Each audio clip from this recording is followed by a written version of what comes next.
It's basically just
Welcome to ACC Student News, the news students can use. I'm Aiden. And I'm Sasha. And here are this week's stories. Mexico has agreed to send 10,000 troops to the U.S.-Mexico border as a response to the new tariffs on Canada and Mexico. According to a post on Truth Social, Mexican President Claudia Sheinbaum has agreed to send the troops in exchange for a one-month delay on Trump's tariffs. She continued to add that they are beginning talks on wider trade and security issues. The troops from Mexico will be designated to stop the flow of fentanyl and illegal migrants into the country. Trump previously planned to levy 25% tariffs on imports from Canada and Mexico. He levied a lower 10% on Canadian energy imports to minimize disruptive effect on gas prices.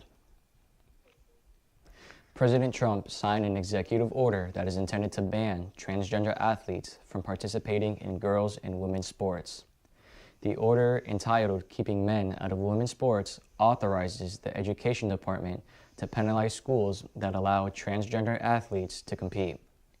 It gives federal agencies wide latitude to ensure that anyone receiving federal funding will be abided by Title IX in the alignment with a view that interprets sex as the gender someone was assigned at birth. Trump has also forwarded a warning to the International Olympic Committee ahead of the 2028 Olympics in Los Angeles, and they would deny any and all visa applications made by men attempted to falsely enter the U.S. while identifying as women athletes to get into the Games. A line of Mexican National Guard and Army trucks rumbled along the border, separating Ciudad Juarez and El Paso, Texas, the first 10,000 troops Mexico sent to its northern frontier following tariff threats by President Donald Trump. Masked and armed National Guard members picked through brush, running along the border barrier on the outskirts of Ciudad Juarez, pulling out makeshift ladders and ropes tucked away in the trenches and pulling them onto trucks. It comes after a turbulent week along the border after Trump announced he would delay imposing crippling tariffs on Mexico for at least a month. Trump has declared an emergency on the border despite migration levels and fentanyl overdoses significantly dipping over the past year. The U.S. said it would in turn do more to stop American guns from being trafficked into Mexico to fuel cartel violence, which has rippled to other parts of the country. President Trump directed the Army Corps of Engineers to release billions of gallons of water from two reservoirs in Canada in Central Valley over 100 miles from a wildfire zone. A discussion that stunned residents. Trump's latest move, which overrides California's water policies, could hit local farmers hard. After it was signed last week, 2.2 billion gallons of water in two reservoirs in southern Sierra Nevada's foothills was released on Friday. The water was discharged into the dry lake bed of Tulare Lake in San Joaquin Valley, according to the letter from Senator Alex Padilla to Secretary of Defense Pete Hegseth. Lake Success near Visalia fell roughly from 20% to full 18%, while Lake Kauai near Visalia fell from roughly 20% to 19%. An Israel soldier has committed a hatred act which had gotten him sentenced to 7 months in prison for abusing Palestinian detainees at a military detention center near Gaza. The soldier, a reservist, admitted to hitting detainees with his fist and a weapon while they were bound and blindfolded. The court also handed him a suspended sentence, demoted him, and noted other soldiers who were involved, but their identities remain unknown. The SDE Teeman facility where the abuse occurred is set to be closed. That's all we have for this half. I'm Sasha. And I'm Aiden. Stay tuned for more news from ACC TV Hammond.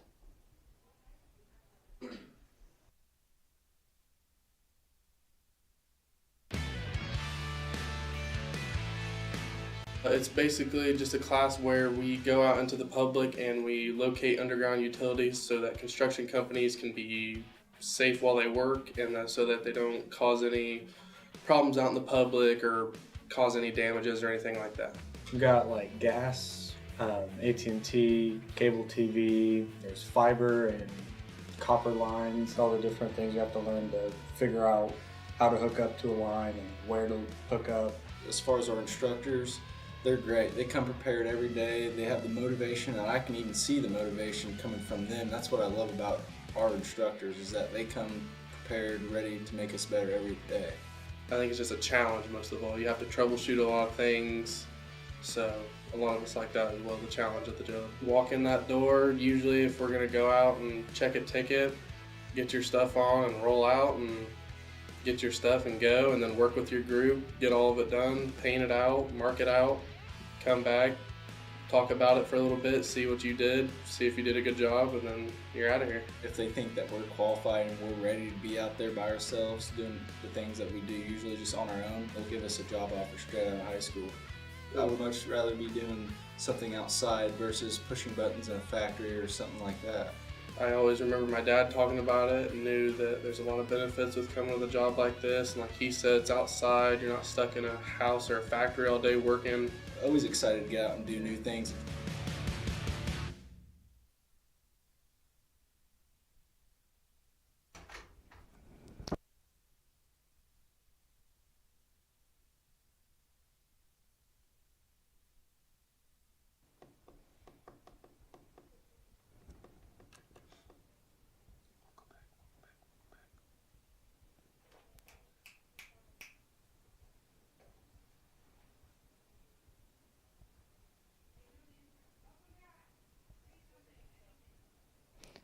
Welcome back to ACC Student News. I'm Ivy. And I'm Mike. Here are some more stories.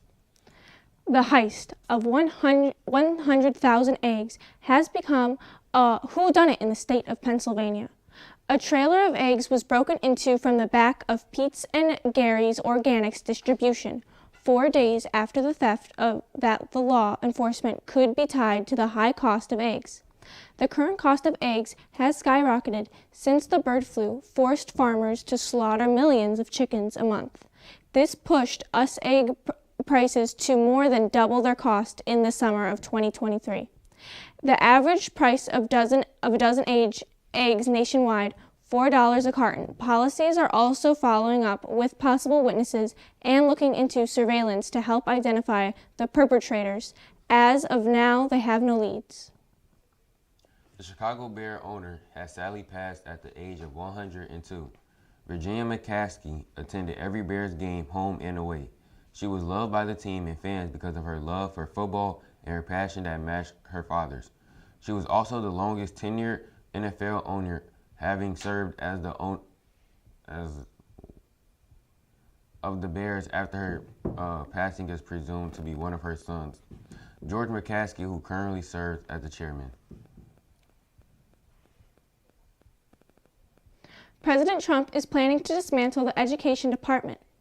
An executive order is reportedly being finalized for fulfilling Trump's campaign promise to shrink the size of the federal government.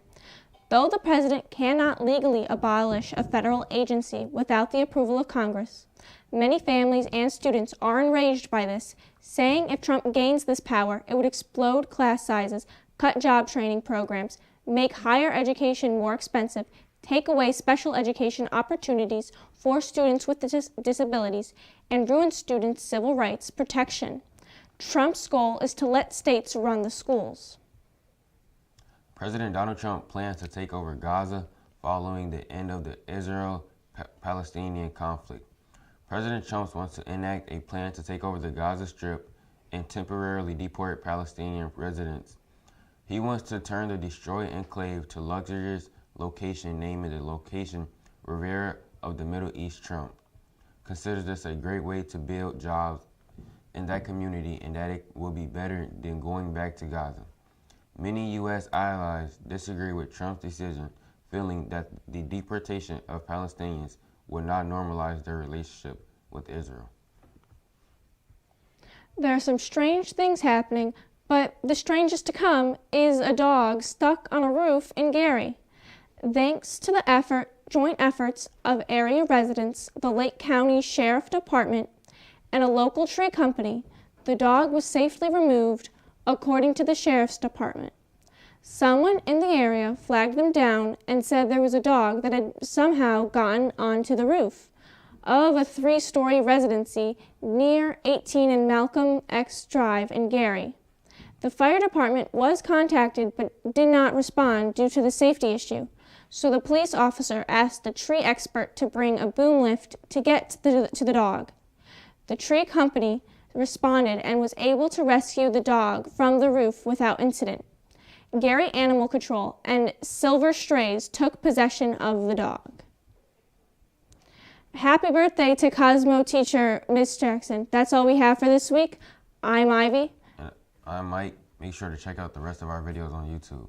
And don't forget to subscribe to ACC TV Hammond.